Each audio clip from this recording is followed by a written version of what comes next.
नमस्कार, जय हिंद। आप सभी का एक बार पुनः यूपीपीसीएस के इस एपिसोड में बहुत बहुत स्वागत है। दोस्तों, आज हम आरओ 2023 के लिए हिंदी का फुल टेस्ट नंबर 4 सॉल्व करेंगे और इस टेस्ट में हम ये देखेंगे कि किस प्रकार के प्रश्न आपके एग्जाम में पूछे जा सकते हैं। तो दोस्तों, जो भी हमारे साथ पहली बार जुड़ रहे हैं, चैनल को सब्सक्राइब कर लें, साथ ही साथ बेल आइकन वाला बटन भी दबा लें, जिससे कि जैसे भी अगली वीडियो हमारे इस चैनल पर अपलोड हो वो आपको सबसे पहले उपलब्ध हो जाए। तो आइए मित्र, आज के सेशन को कंटिन्यू करेंगे। इसका पीडीएफ आप हमारे टेलीग्राम ग्रुप से डाउनलोड कर लेना, जिसका लिंक हमने इस वीडियो के डिस्क्रिप्शन में ऐड कर दिया है। तो आइए मित्र, अपने पहले प्रश्न की तरफ बढ़ेंगे। पहला प्रश्न आज की क्लास का पहला प्रश्न है कि निम्नलिखित में से कौन सा शब्द तद्भव नहीं है। दोस्तों, ऑप्शन है रूप, रोपना, रोटी या रोदन। याद रखेंगे दोस्तों, इस क्वेश्चन का जो सही आंसर हो जाएगा कि निम्न में से कौन सा शब्द तद्भव नहीं है, तो वो आपका ऑप्शन नंबर डी, रोदन। जी हाँ दोस्तों, रोदन तद्भव नहीं है, ये तत्सम है। क्या ये तत्सम शब्द है? ठीक, तो ऑप्शन नंबर डी हो जाएगा। अगला प्रश्न है कि दिए गए विकल्प में से कौन सा शब्द तद्भव है। अब आपसे यहाँ पूछा कि निम्न में से कौन सा शब्द तद्भव है। ऑप्शन है लटन, लोचन, लोग या सत्य। तो आंसर हो जाएगा ऑप्शन नंबर सी, लोग। यहाँ दोस्तों, लोग शब्द तद्भव है, बाकी सभी शब्द तत्सम है। जैसे बात करें लटन की, तो लटन का जो तद्भव तत्सम होगा, ये तत्सम है, तद्भव होगा इसका लटन का हो जाएगा लटकना। बात करें लोचन की, तो लोचन का हो जाएगा लोयन, और सत्य की बात करें तो इसका हो जाएगा सच। इस प्रकार इसका सही आंसर ऑप्शन नंबर सी होगा। अगला प्रश्न है कि निम्नलिखित तद्भव तत्सम में सही युग्म सुमेलित नहीं है। तो आप बताएंगे इस क्वेश्चन का सही जवाब क्या हो जाएगा। तो दोस्त याद रखेंगे, तीसरा प्रश्न है आपके सामने और इस क्वेश्चन का जो सही जवाब ऑप्शन नंबर बी हो जाएगा, सवा का सवाई। ठीक है, आपसे पूछा कि तत्सम तद्भव में कौन सही सुमेलित नहीं है, तो option number C, sorry option number B सुमेलित नहीं है। फलाई का देखिए फला का होता है, लूक का उल्का होता है, वह का अशो होता है, तो ऑप्शन नंबर बी हो जाएगा। अगला प्रश्न है चौथा कि निम्नलिखित तद्भव तत्सम में कौन सा युग्म सही सुमेलित है। बताइए इनमें से कौन सा सही सुमेलित है। ऑप्शन नंबर डी हो जाएगा माथा का मस्तक। क्या हो जाएगा? ऑप्शन नंबर डी इसका सही आंसर हो जाएगा, माथा का मस्तक हो जाएगा। अगला प्रश्न है, आप यहाँ से ये देख सकते हैं कि आपने टोटल कितने प्रश्न अटेम्प्ट किए और कितने प्रश्न कर पा रहे हैं। आप क्या करें, इस तरीके से 1 2 3 4 इस तरीके से आप क्या करें, नंबरिंग कर लें और हर प्रश्न के आगे, जैसे मान लीजिए 5वां प्रश्न है, तो 5वें के प्रश्न के आगे आप अपनी तरफ से अपना आंसर लिखिए कि बी सही है, कि सी सही है, कि डी सही है। बाद में आप इनको चेक करते चलेगा आपने टोटल कितने प्रश्न अटेम्प्ट किए। 5वां प्रश्न है, बताइए तत्सम तद्भव में कौन एक सही सुमेलित है। तो दोस्तों आंसर हो जाएगा ऑप्शन नंबर ए, साहू का साधु। जी हाँ दोस्तों, साहू का साधु, ऑप्शन नंबर ए। अगला प्रश्न है, सौत शब्द का तत्सम होगा। तो दोस्तों याद रखेंगे, सौत शब्द का तत्सम हो जाएगा सहपत्नी, ऑप्शन नंबर बी। जी हाँ दोस्तों, सहपत्नी। अगला प्रश्न है कि निम्नलिखित में से सही सुमेलित नहीं है। बताएंगे इनमें से कौन सही सुमेलित नहीं है। तो इसका जो सही जवाब होगा 7वें प्रश्न का, वो आप याद रखेंगे ऑप्शन नंबर सी हो जाएगा, माँ का मात्र। माँ का मात्र, देखिए माँ का मात्र नहीं होगा, माँ का माता होता है। क्या होता है दोस्तों? माँ का माता होता है, तो ऑप्शन नंबर सी सही सुमेलित नहीं है। जैसा का यादृश्य होता है, जो का यह होता है और चाचा का पितृव्य होता है। तो इस प्रकार ऑप्शन नंबर जो सी है ये आपका गलत है। अगला प्रश्न आपके सामने, निम्नलिखित में से कौन सा शब्द तद्भव है। बताएंगे इनमें से कौन सा शब्द तद्भव है। तो दोस्तों ऑप्शन नंबर ए इसका सही आंसर हो जाएगा। किस शब्द आपका तद्भव है? बाकी फ्याल, सप्त और तब ये तीनों ही तत्सम शब्द हैं, तो आपका किस क्या हो जाएगा, तद्भव शब्द हो जाएगा। 9वां प्रश्न है कि नीचे दिए गए विकल्प में कौन सा शब्द तत्सम है। यहाँ पर आपसे तत्सम शब्द पूछा है, इसका जवाब हो जाएगा ऑप्शन नंबर ए, एला। जी हाँ मित्रों, एला शब्द आपका तत्सम है। अगले प्रश्न की तरफ बढ़ेंगे। अगले प्रश्न आपका 10वां प्रश्न है। देखिए किस प्रकार से प्रश्न पूछा गया है कि निम्नलिखित में से सही सुमेलित है। एक तरफ है बाघ, दूसरी तरफ बाघ्र, हीरा का हीरिका, साखी का सखी और शीश का शीर्ष। इसका जो सही जवाब होगा ऑप्शन नंबर डी हो जाएगा। ठीक है, ये आपका सही है, शीश का शीर्ष होता है, बाकी तीनों गलत हैं। अब देखिए इसकी जो व्याख्या समेत जो पीडीएफ है, व्याख्या समेत जो पीडीएफ आप हमारे टेलीग्राम ग्रुप से डाउनलोड करके भी अध्ययन कर सकते हैं। ठीक, अभी आप क्या करें, वीडियो को पूरा देखें, यहाँ से आपका एक एनालिसिस हो जाएगा कि आप कितने प्रश्नों को अटेम्प्ट कर पा रहे हैं। अगला प्रश्न है कि निम्नलिखित में से कौन सा ब्राह्मण का पर्यायवाची शब्द नहीं है। अभी हमने 10 तत्सम तद्भव के प्रश्न देखे, आगे हम 10 पर्यायवाची के प्रश्नों को देखेंगे। बताएंगे ब्राह्मण का कौन सा शब्द पर्यायवाची शब्द नहीं है। तो दोस्त याद रखेंगे ऑप्शन नंबर सी, मिलिंद ब्राह्मण का पर्यायवाची नहीं होता। तो ब्राह्मण के कौन कौन से होते हैं? द्विज होता है, भूदेव होता है और विप्र, ये सभी ब्राह्मण के पर्यायवाची होते हैं। मिलिंद किसका पर्यायवाची है? तो याद रखेंगे दोस्तों, ये मिलिंद आपके भौरा का पर्यायवाची है। ठीक है, किसका? याद रखेंगे मिलिंद भौरा का पर्यायवाची होता है। अगला शब्द है निम्नलिखित में से कौन सा शब्द पवन का पर्यायवाची नहीं है? एक शब्द दिया है पवन, और पवन का पर्यायवाची नहीं है। तो दोस्तों आप बताएंगे इसका सही जवाब क्या हो जाएगा? वायु, अनिल, मारुत या तनय। तो दोस्तों इसका जो सही जवाब होगा ऑप्शन नंबर डी हो जाएगा कि ये वायु का पर्यायवाची नहीं है। देखिए, पवन का वायु होता है, मारुत होता है और अनिल होता है। तनय किसका होता है? तो आप याद रखेंगे तनय आपके पुत्र का होता है। किसका? पुत्र का। यही एक शब्द आता है तनया, तनया। तो तनया दोस्तों आपकी पुत्री का होता है। तो ये सभी याद रखना है कि तनय किसका पर्यायवाची है, तनया किसका पर्यायवाची है। अगला प्रश्न आपके सामने, निम्नलिखित में से कौन सा दांत का पर्यायवाची शब्द नहीं है? यहाँ पर भी देखिए नहीं शब्द दिया गया है, ऑप्शन आपके सामने दिए गए हैं कि इनमें से कौन सा दांत का पर्यायवाची शब्द नहीं है। तो दोस्तों ऑप्शन नंबर ए आपका गलत है। बाकी देखिए रद, रदन और द्विज, ये तीनों ही दांत के पर्यायवाची हैं। अगर बात करें यहाँ पर विबुद्ध की, तो विबुद्ध आपके देवता का पर्यायवाची है। याद रखेंगे विबुद्ध किसका? देवता का पर्यायवाची है। अगला प्रश्न आपके सामने है कि निम्नलिखित में से अमर्त्य का पर्यायवाची शब्द कौन सा है? आपसे पूछा है अमर्त्य का पर्यायवाची शब्द कौन सा है, बताएंगे इसका सही जवाब क्या हो जाएगा। तो दोस्त याद रखेंगे इसका सही जवाब हो जाएगा निर्लज, निर्जर। ऑप्शन नंबर बी क्या हो जाएगा? निर्जर हो जाएगा। ठीक है, अगले प्रश्न की तरफ बढ़ेंगे कि निम्नलिखित में से मित्र का पर्यायवाची शब्द कौन सा है? तो दोस्त याद रखेंगे मित्र को कहते हैं सहचर्य। ऑप्शन नंबर ए इसका सही आंसर हो जाएगा। अगला प्रश्न आपके सामने है कि निम्नलिखित में से कौन सा सुषमा का पर्यायवाची शब्द है? तो आप यहाँ पर देखिए पूछा गया कि सुषमा का पर्यायवाची शब्द है। तो दोस्त इसका जो सही जवाब होगा वो हो जाएगा ऑप्शन नंबर बी, शोभा। ठीक, ऑप्शन नंबर बी।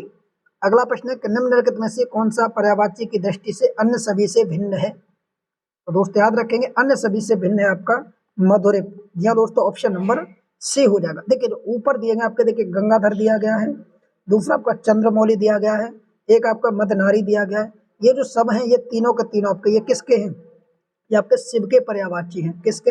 याद रखेंगे ये शिव के पर्यायवाची हैं। अब वहीं अगर बात करें ऑप्शन नंबर सी की मधुरिप की, तो मधुरिप आपका विष्णु का पर्यायवाची है। ये मधुरिप किसका पर्यायवाची है? याद रखेंगे विष्णु का पर्यायवाची है। गंगाधर यानी गंगा को धारण करने वाला शिव, चंद्रमौली शिव और मदनारी शिव। यहाँ पर मधुरिप की बात करें तो ये विष्णु का पर्यायवाची है। अगला प्रश्न आपके सामने है, देखिए 18वां प्रश्न क्या कह रहा है कि निम्नलिखित में से कौन सा पर्यायवाची की दृष्टि से अन्य सभी से भिन्न है? आप यहाँ पर बताएंगे इनमें से कौन सा अन्य सभी से भिन्न है। ऑप्शन नंबर डी हो जाएगा, ये अन्य सभी से भिन्न हो जाएगा। जैसे आगे बात करें भूप, महीप और नरेंद्र, ये जो तीनों पर्यायवाची अभी हमने देखे हैं, भूप, महीप और नरेंद्र, ये सब राजा के पर्यायवाची हैं। किसके? राजा के पर्यायवाची। अगर बात करें रघुपति की, तो रघुपति राघव राजा राम, तो रघुपति राम का पर्यायवाची हो जाएगा। ठीक है, तो ये तीनों किसके पर्यायवाची हैं? नरेंद्र, महीप और भूप, ये तीनों राजा के और रघुपति राम का पर्यायवाची है। अगला प्रश्न है कि पर्यायवाची की दृष्टि से निम्न में से कौन सा युग्म सही सुमेलित नहीं है? यहाँ दिया विष का गरल, राम का सौमित्र, लक्ष्मी का श्री और वृष्टि का पावस। तो दोस्तों इसका जो सही जवाब होगा ऑप्शन नंबर बी हो जाएगा, ये सही सुमेलित नहीं है। विष का देखिए गरल, ये पर्यायवाची सही है। राम का सौमित्र फ्री, यही तो गलती हो गया राम वाला। ठीक है, लक्ष्मी का फ्री पर्यायवाची होता है, वृष्टि का पावस होता है। अब आपको ये याद रखना है कि जो सौमित्र पर्यायवाची है किसका है? याद रखेंगे सौमित्र राम का नहीं, ये लक्ष्मण का पर्यायवाची होता है। किसका? याद रखेंगे ये लक्ष्मण का पर्यायवाची होता है। ठीक है, अगले प्रश्न की तरफ बढ़ेंगे। अगला प्रश्न है कि पर्यायवाची की दृष्टि से निम्नलिखित में से कौन सा युग्म सुमेलित नहीं है? आदित्य का मार्तंड, नाहर का केसरी, जलद का रत्नाकर, अहे का नीलकंठ। याद रखेंगे 20 में प्रश्न का आंसर हो जाएगा ऑप्शन नंबर डी, ये सुमेलित नहीं है। बाकी आप यहाँ पर याद रखेंगे आदित्य का मार्तंड होता है, नाहर का केसरी होता है और जलद का रत्नाकर होता है। ठीक है, तो अब आप बताएंगे कि जो नीलकंठ है और जो अहे है ये फिर किसके पर्यायवाची हुए? याद रखेंगे दोस्तों, इसका जो सही जवाब होगा वो आपसे पूछा गया है इनमें से कौन सा सही सुमेलित नहीं है, तो ऑप्शन नंबर डी सही सुमेलित नहीं है। बाकी तीनों ऊपर वाले बिल्कुल सही सुमेलित होते हैं। ठीक है, अब यहाँ पर देखेंगे, देखो जो नीलकंठ शब्द दिया गया, एक शब्द दिया गया अहे। ठीक है, तो अहे का नहीं, ये नीलकंठ किसका होता है? तो आप याद रखेंगे मोर का होता है। किसका? मोर का पर्यायवाची शब्द होता है अहे। तो ऑप्शन नंबर डी गलत है। अगला प्रश्न है कि निम्नलिखित वाक्यों में एक वाक्य शुद्ध है, यानी आपसे पूछा शुद्ध वाक्य कौन सा है, बताएंगे इनमें से कौन सा वाक्य शुद्ध है। पत्ता गिर पड़ा पेड़ से, ये तो वैसे भी क्या हो जाएगा? गलत वाक्य हो जाएगा। पत्ता गिर पड़ा पेड़ से, ये बात गलत है। पेड़ से पत्ता गिरा, तो ये वाक्य क्या हो जाएगा? शुद्ध हो जाएगा। ऑप्शन नंबर बी, पेड़ से पत्ता गिरा। पेड़ की पत्ता गिरा, तो ये देखिए गलत हो जाएगा, की आ रहा है। पेड़ में से पत्ता गिरा, मैं नहीं आना चाहिए। पेड़ से पत्ता गिरा, ऑप्शन नंबर बी सही होगा। ठीक है, ये वाक्य आपको जितना भी आप इसका ज्यादा से ज्यादा अध्ययन करेंगे तभी आपकी ये वर्तनी सही हो पाएगी।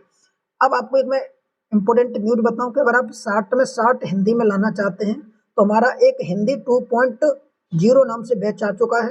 आप क्या करें, इस नंबर पर संपर्क करें और इस नंबर पर आरओ हिंदी 2023 लिखकर सेंड कर दें। आपको पेड बैच से जोड़ दिया जाएगा, जिसकी फीस आपसे 199 रुपये ली जाएगी। इस संपूर्ण फीस में आपको सब कुछ हिंदी का 60 में 60 दिलाया जाएगा और कोशिश की जाएगी आपके 60 में 60 है। बशर्ते जो जो आपको बताया जाए वो आपको करना पड़ेगा। सारे पीडीएफ नोट्स, इंपोर्टेंट सटीक नोट्स दिए जाएंगे जो एग्जाम ओरिएंटेड ही होंगे। तो अगर जो लोग साथी हमारे बैच से जुड़ना चाहते हैं वो इस नंबर पर संपर्क करके बैच से ले सकते हैं, बैच से ज्वाइन हो सकते हैं, जिसमें 2 महीने लगातार आपको हिंदी की रणनीति बताई जाएगी, तैयारी कराई जाएगी, टेस्ट चलेंगे, रेगुलर उस पर काम चलेगा। ठीक है, अब बढ़ेंगे अपने अगले प्रश्न की तरफ।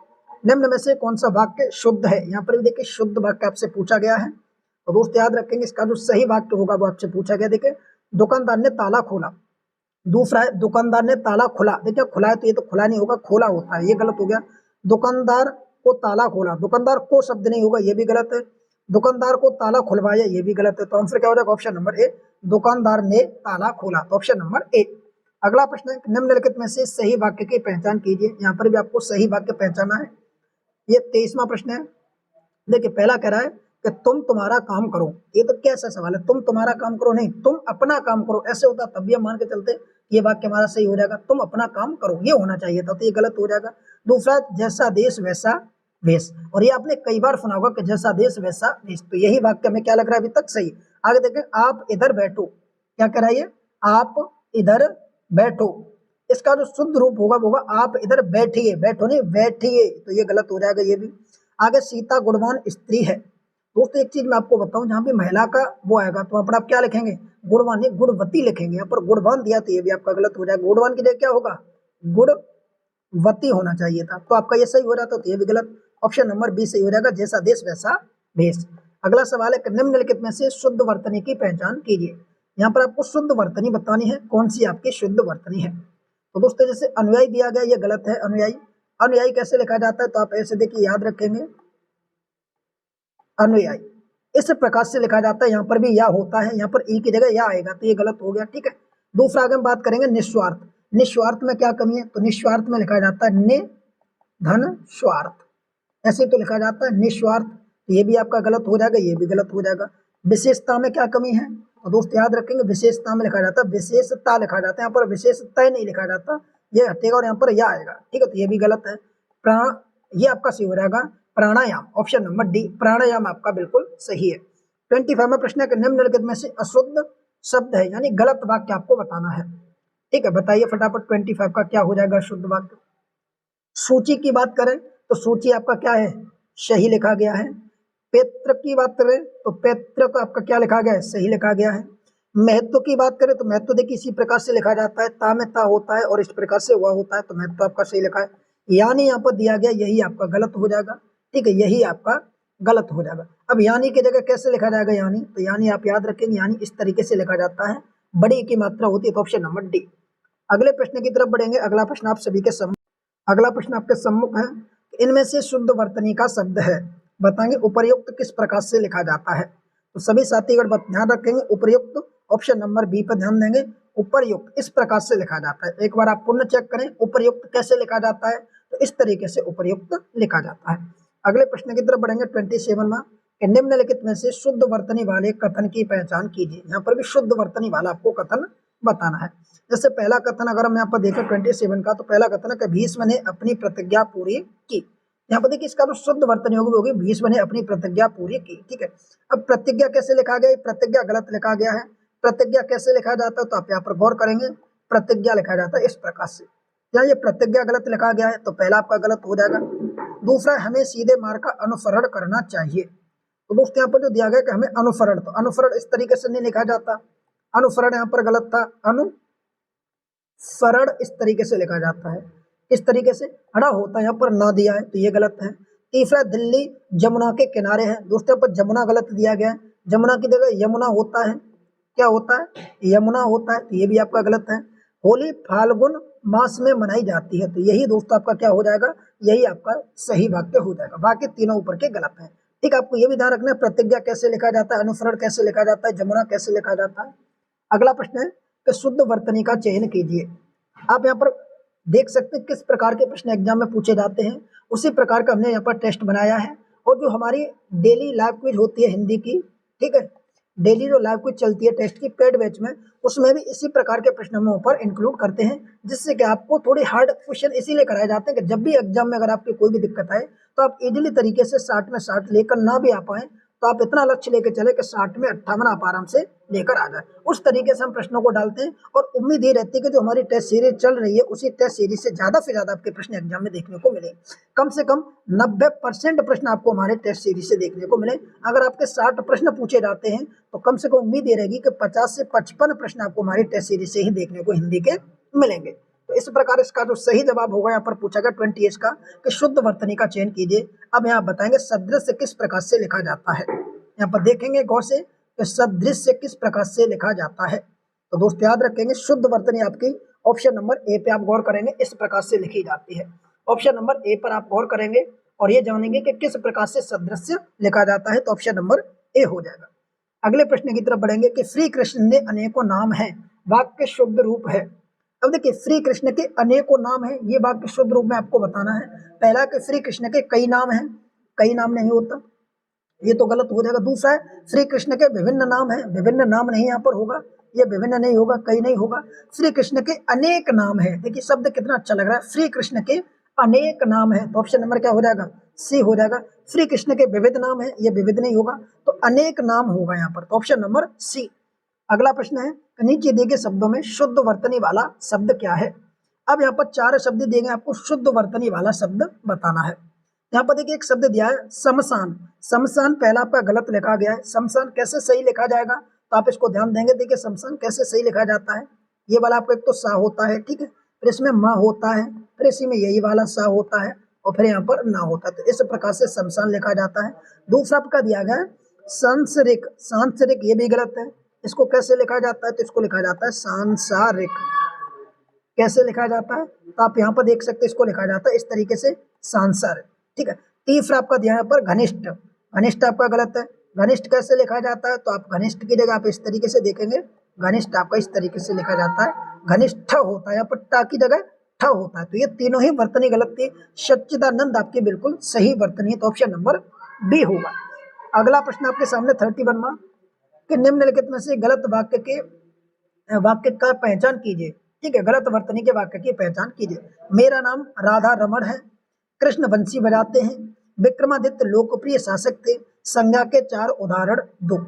इसी प्रकार आप 31 में क्वेश्चन का बताएंगे इनमें से कौन सा वाक्य गलत है। यहाँ दे रहा था कि गलत वर्तनी के वाक्य की पहचान कीजिए, इसका जो सही जवाब होगा दोस्तों ऑप्शन नंबर बी हो जाएगा। यहाँ जो एक शब्द दिया गया बंसी, ये बंसी आपका गलत लिखा गया है, बंसी इस तरीका से लिखा जाता है, ठीक है, तो आप गौर करेंगे बंसी किस प्रकार से लिखा जाता है, इस प्रकार से लिखा जाता है।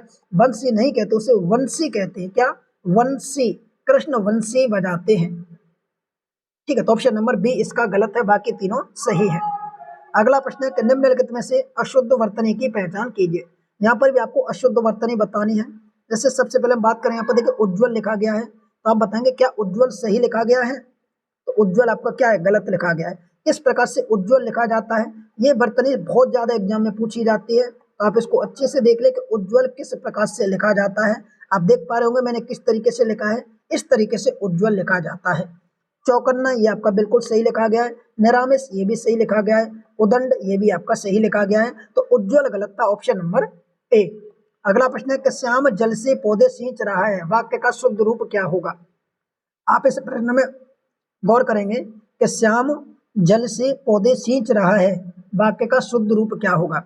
जैसे पहला ऑप्शन दिया गया है कि श्याम पौधे को जल से सींच रहा है, पौधे को जल से सींच रहा है, श्याम पौधे को जल से सींच रहा है, ये वाक्य सही नहीं है। ठीक है, दूसरा आप देखेंगे पौधे को जल से सींचा रहा है श्याम, सींच रहा है श्याम, ये क्या बात है, श्याम पीछे क्यों आएगा, तो यहाँ पर श्याम तो मुख्य भूमिका निभा रहा है, ये गलत हो जाएगा। श्याम पौधे सींच रहा है, यहाँ पर वाक्य देखेंगे श्याम पौधे सींच रहा है। अब सींचेगा तो जल का प्रयोग नहीं होगा, क्योंकि पौधे सींचे जाएंगे तो किससे, जल से ही सींचे जाते हैं, इसीलिए यहाँ पर जल का उपयोग नहीं होगा। इस प्रकार ऑप्शन नंबर सी सही हो जाएगा। जहां जहां भी जल का प्रयोग हो रहा है वो सारे वाक्य आपके गलत हो जाएंगे, ऑप्शन नंबर सी सही हो जाएगा। चलिए अगले प्रश्न की तरफ बढ़ेंगे। अगला प्रश्न आप सभी के सम्मुख है, देखिए किस प्रकार का प्रश्न है आपका। ये प्रश्न आ गया कि निम्नलिखित में से कौन सा वाक्य अशुद्ध है। यहाँ पर भी आपसे देखिए अशुद्ध वाक्य पूछा गया कि अशुद्ध वाक्य कौन सा है। पहला है कि बच्चे ने कहा था पर आपने नहीं सुना, ये वाक्य आपसे पूछा गया। दूसरा है पेड़ से पत्ता गिरा, हमें गलत बताना है। ठीक है, देखिए पेड़ से पत्ता गिरा, अभी ऊपर देख कराए थे, सही वाक्य। बच्चे ने कहा था परंतु आपने नहीं सुना, ये भी वाक्य आपका सही है। आगे बात करेंगे अमित ने जेब से 10 रुपए का नोट निकाला, ये भी वाक्य कैसा है, ये भी वाक्य आपका सही है। विद्या सदैव साथ रहने वाला धन होता है, यहाँ पर आप एक चीज गौर करेंगे तो सदैव लिखा गया, ये गलत लिखा गया है। सदैव किस तरीके से लिखा जाएगा, तो दोस्तों आप याद रखेंगे सदैव इस प्रकार से लिखा जाता है और ये वर्तनी आपकी शुद्ध वर्तनी होती है। ठीक है, तो आप याद रखेंगे इसका जो सही जवाब है वो ऑप्शन नंबर डी हो जाएगा, ये वर्तनी आपकी गलत थी। अगला प्रश्न है कि निम्नलिखित में से कौन सा वाक्य अशुद्ध है। देखिए यहाँ पर सही वाक्य आपसे पूछा है, एक एक करके अच्छे से पढ़ेंगे, प्रश्नों को गौर से पढ़ेंगे जिससे कि गलती होने के चांस कम रहे। मैं सारी रात भर जागता रहा। दूसरा वाक्य है यहाँ पर कि दिन भर वह कपड़े परिश्रम करता है, कड़े परिश्रम करता है। तीसरा प्रत्यक्ष के प्रमाण की आवश्यकता नहीं होती। चौथा फलों का विक्रेता मुझे प्रतिदिन फल दे जाता है। हमें यहाँ पर शुद्ध वाक्य बताना है, एक एक करके बात करेंगे। सबसे पहले नंबर 1 पर बात करेंगे, मैं सारी रात भर जागता रहा। तो पता कि जब रात शब्द का प्रयोग हुआ है तो भर शब्द क्यों आएगा, तो मैं सारी रात जागता रहा ये होना चाहिए था, तो ये पहला गलत हो गया क्योंकि इसमें भर शब्द आ गया। दूसरा यहाँ पर कि मैं दिन भर वह कड़े परिश्रम करता है, तो देखेंगे दिन भर शब्द क्यों आ रहा है भाई, यहाँ पर आप देखेंगे कि ये दिन भर वह कड़े परिश्रम करता है, जो परिश्रम होता है वो तो वैसे भी कड़ा ही होता है, तो इसमें कड़े की कोई दिक्कत नहीं थी, वह दिन भर परिश्रम करता है, ये वाक्य होना चाहिए था, यहाँ पर ये गलती हो जाएगी, तो ये भी गलत हो जाएगा। तीसरा प्रत्यक्ष के प्रमाण की आवश्यकता नहीं होती, तो दोस्तों आप सबको पता है प्रत्यक्ष के की जगह को होना चाहिए था कि प्रत्यक्ष को प्रमाण की आवश्यकता नहीं होती, तो ये भी वाक्य गलत हो जाएगा। फलों का विक्रेता मुझे प्रतिदिन फल दे जाता है, तो ऑप्शन नंबर डी सही हो जाएगा। अगला प्रश्न आपके सामने, निम्नलिखित में से अशुद्ध वर्तनी की पहचान कीजिए, यानी गलत वर्तनी आपको बतानी है, इनमें से कौन सी है। 4 ऑप्शन आपके सामने दिए गए हैं, बताइए। जैसे एक दिया गया, पहला आपका ऑप्शन है एकांकित, क्या एकांकित एक सही वर्तनी है, नहीं, तो ये गलत है। तो सही कैसे होगी, तो आप देखेंगे यहाँ पर एकांकित कैसे लिखा जाता है। ठीक है, एकांकित आप समझेंगे किस प्रकार से एकांकित लिखा जाता है। यहाँ पर आप बिंदी रखेंगे कहाँ पे और ए पे इसकी मात्रा होगी, ये वाली जो वर्तनी एकांकित ये आपकी शुद्ध वर्तनी है, तो ऑप्शन नंबर ए आपका गलत है। बहिरंग ऐसे ही लिखा जाता है, प्रामाणिक ऐसे ही लिखा जाता है, निर्दय ऐसे ही लिखा जाता है, तो ऑप्शन ए गलत था। अगला अशुद्ध वर्तनी वाले शब्द का चयन कीजिए, विदुषी, अत्यांक्षरी, कुमुदिनी या व्यवहारिक, बताइए इनमें से गलत वर्तनी आपको बतानी है कौन सी है। तो मित्रों याद रखेंगे इसका जो व्यवहारिक है ये गलत वर्तनी है। देखिए विदुषी आपकी इसी प्रकार से लिखी जाती है, अत्यांक्षरी इसी प्रकार से लिखी जाती है, कुमुदनी इसी प्रकार से लिखी जाती है। अब आपको बता व्यवहारिक, अब व्यवहारिक किस तरीके से लिखा जाता है, तो दोस्तों व्यवहारिक इस तरीके से लिखा जाता है, व्यावहारिक, क्या लिखा जाता है, व्यावहारिक। ठीक है, व्यावहारिक इस तरीके से लिखा जाता है। तो बाकी आपके सभी सही, ऑप्शन नंबर डी आपका आंसर हो जाएगा, ये गलत था। अगला शुद्ध शब्द चुनिए। अब यहाँ पर आपको औद्योगिक बताना है किस प्रकार से लिखा जाता है, इंपोर्टेंट प्रश्न है और ऐसे प्रश्न एग्जाम में पूछे भी जाते हैं।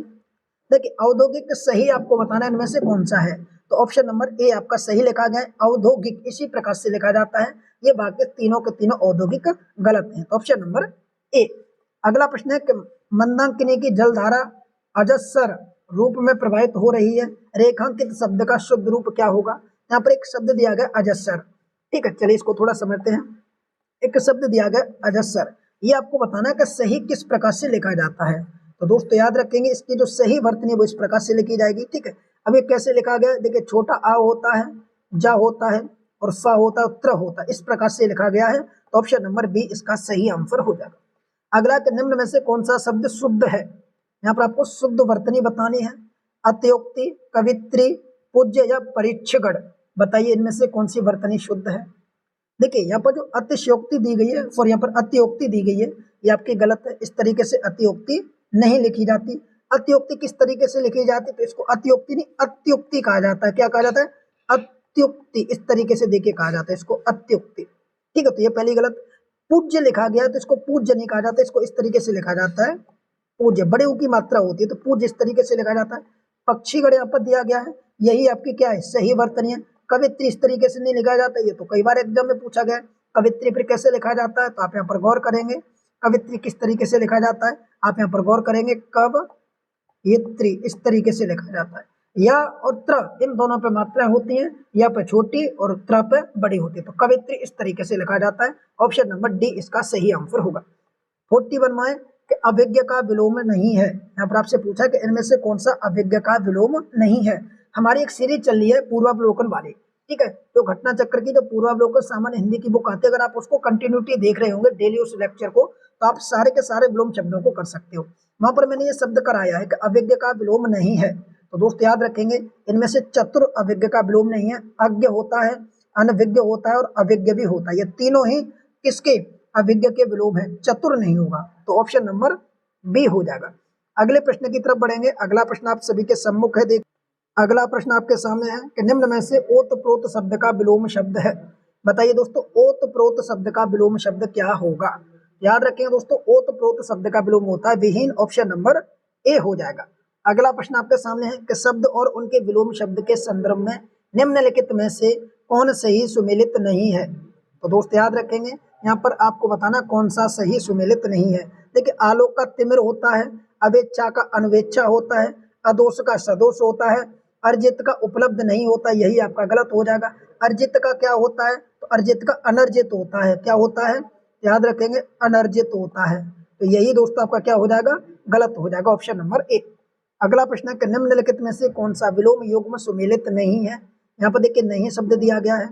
अतिवृष्टि का अनावृष्टि दिया है, ग्राह्य का त्याज्य दिया है, स्वार्थ का हितार्थ दिया है, अनुग्रह का विग्रह दिया है। तो दोस्तों आप याद रखेंगे ऑप्शन नंबर सी आपका सही सुमेलित नहीं है। ठीक है, कैसे, स्वार्थ का क्या होगा, परमार्थ होता है, परमार्थ होगा, स्वार्थ का परमार्थ होगा। बाकी तीनों के तीनों आपके सही सुमेलित हैं। अगला प्रश्न है कि निम्नलिखित में से कौन सा युग्म सुमेलित नहीं है। यहाँ पर देखिए नहीं शब्द दिया गया है। ठीक है, याद रखें जैसे यहाँ पर एक दिया छली, छली का निश्चल होता है, ये बिल्कुल सही है। भोगी, तो भोगी का योगी होता है, ये भी आपका बिल्कुल सही है।